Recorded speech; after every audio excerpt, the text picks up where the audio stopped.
Hey guys, LevelCap here, and welcome to another episode of This Week in Gaming.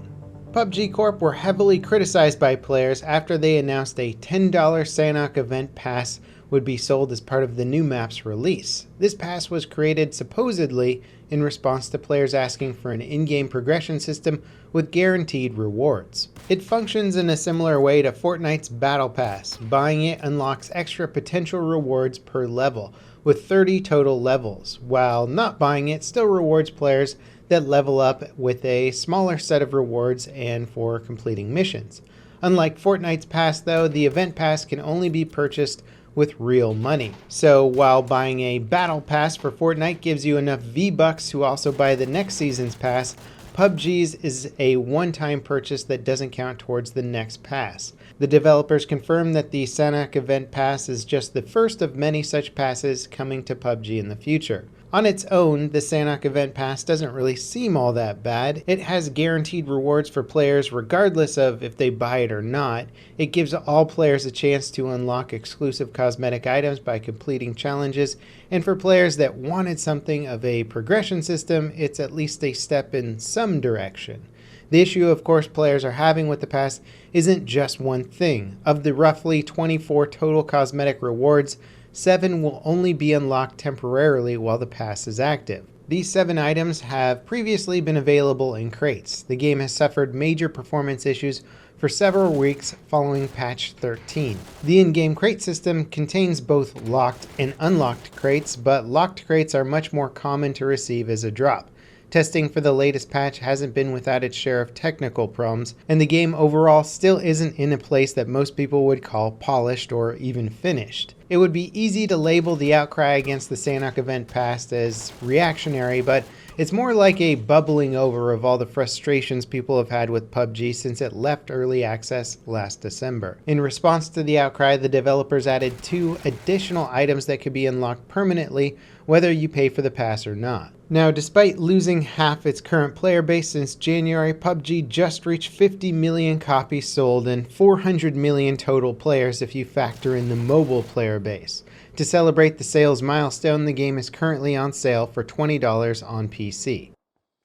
Now, when it comes to the other and even bigger behemoth battle royale game, Fortnite might be getting some major balance changes. The developers are currently considering a limit to how many resources a player can hold in their inventory. Currently, players can collect resources with essentially no cap, leading most matches turning into a bit of build-offs when it comes to the endgame. Obviously, building is at the core of what makes Fortnite a unique game, but it can also be a source of frustration for players that feel it serves as a crutch. Shotguns and rockets are also being considered for a major rebalance. The overall goal is to make more playstyles viable. The game's first vehicle shopping carts have also been getting some tweaks. They've been disabled and re-enabled 5 times since they were first added to the game. Each time, players have found a new bug or problem with them. CSGO is getting a massive visual overhaul. The game's entire UI system, from the in-game HUD to its menus, have been replaced with a new system called PANORAMA. It's based on Valve's latest Source 2 engine and features a more modern design. It also opens up the door for faster development, third-party integrations, more flexible customization, and even more. The update is currently available on the game's beta branch, which is open for all players to download and test. Some highlights include a new scoreboard system with enhanced stat tracking and updated buy menu that shows your entire team's economy at a glance. It's possible that other elements from Source 2, like the map editor and post-processing effects, could be integrated with CSGO at some point in the future. The recent remake of the game's most famous map, Dust 2, is believed to have been built in Source 2's map editor, then ported to CSGO's current version called Hammer. Valve also disabled item trading in CSGO and Dota 2 in the Netherlands, following a Dutch ruling that both games have violated the country's gambling laws. It's unclear how the games violate the law, and Valve is working on an appeal. The Battle Royale game Islands of NYNE is coming to Steam Early Access on July 12th. I've covered the game in videos before during its closed beta phase. The developers are saying it will be in early access for about a year. NYNE is a more sci-fi take on the battle royale genre, but still features some tried and true weapons that the FPS fans will be familiar with. The game has some nice tweaks to the overall battle royale formula, but we'll have to see how it stacks up to the market that is quickly getting saturated by other games of the same genre. The third DLC for Ark Survival Evolve has been revealed. Called Extinction, it takes players to Earth and will feature massive Titan dinosaurs, as well as new items, new PvE events, and more. The teaser trailer doesn't show off much, but what it does show is visually impressive, especially for Ark.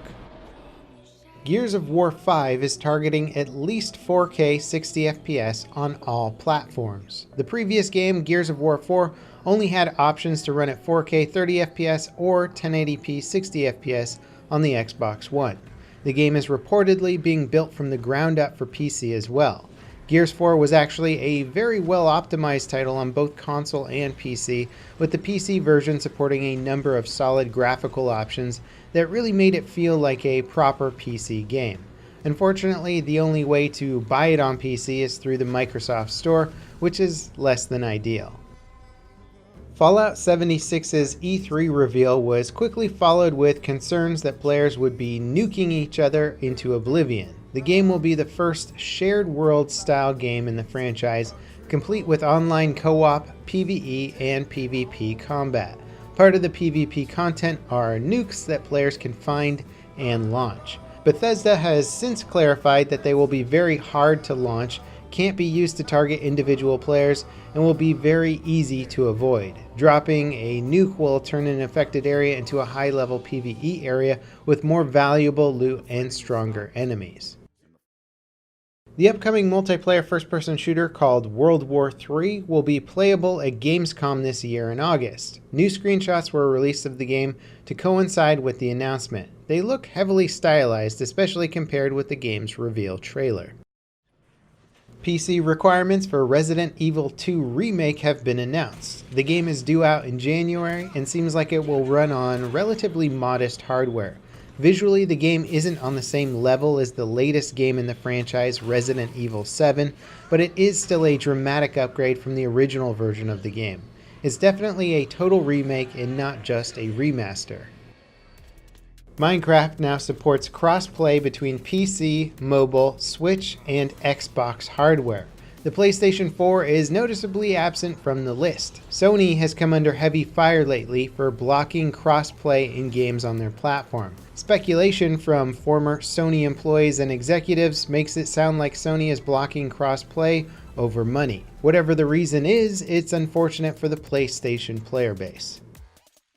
Steam Summer Sale is now live. Called the Intergalactic Summer Sale, a huge variety of games and game collections are currently available for steep discounts. All of the Fallout games, for example, are currently 50% off or more. Steam hardware like the Steam Link and controller are also on sale. They can be purchased on their own or as part of discounted bundles with the select games. In our final story, there might be hope for PC release of Red Dead Redemption 2. A Rockstar lead programmer had PC listed as one of the platforms Red Dead Redemption 2 was being developed for on their LinkedIn profile. The profile was updated to remove the PC listing once it was discovered. Rockstar's previous game, Grand Theft Auto V, was a console exclusive for a year after release, with no mention of a potential PC port until updated versions of the game for the PS4 and Xbox One were announced. It seems likely that Rockstar is planning something similar for Red Dead Redemption 2, as sales of Grand Theft Auto V are currently well over 95 million total units sold. This makes the game number 3 on the list of most copies of a game ever sold, with Tetris being number 1. So if you think about it, GTA 5 is insanely successful. Rockstar's probably rolling in cash, and the PC community, I'm sure, made them a lot of money on GTA 5 as well, so why not port Red Dead Redemption 2 to PC? If it's not available for the launch of the game, then hopefully at least a year after. And one final mention before we end the video is that the new Asus 4K 144Hz monitors are finally out. I got one, I tested it out, I'm still testing it to see what I think of the monitor overall, but I gotta say this is the next leap in gaming hardware technology. Very impressive. If you want to check out that video, there'll be a link to it in the video description. As always, guys, thanks for watching, and I'll see you next time. This is Level Cap signing off.